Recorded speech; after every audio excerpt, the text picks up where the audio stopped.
1998'den bugüne Türk ve Türkmen Milli Eğitim Bakanlıklarına bağlı olarak hizmet veren Aşkabat Ortak Türkmen Türk Okulu 2023 yılı mezunlarını verdi.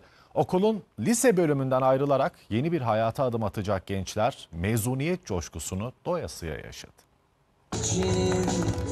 Türkmenistan'da Ortak Türkmen Türk Okulu öğrencilerinin mezuniyet töreni yapıldı. 2023 yılı mezunları için okul bahçesinde düzenlenen törene Türkiye'nin Aşkabat Büyükelçisi Togan Oral, büyükelçilik mensupları, öğretmenler ve velilerin yanı sıra çok sayıda öğrenci katıldı.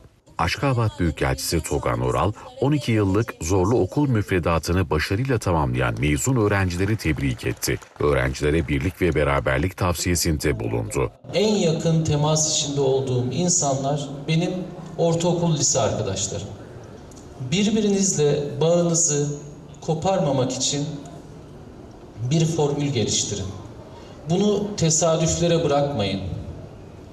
Şu anda teknoloji de buna imkan veriyor.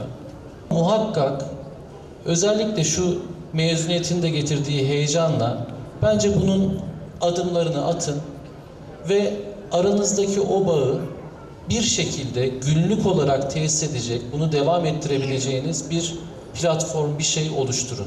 Programın devamında mezun öğrencilerin hazırladığı çeşitli gösteriler, danslar ve söyledikleri şarkılar davetliler tarafından ilgiyle izlendi. Diplomalarını alan öğrenciler keplerini fırlatarak mezuniyetlerini kutladı.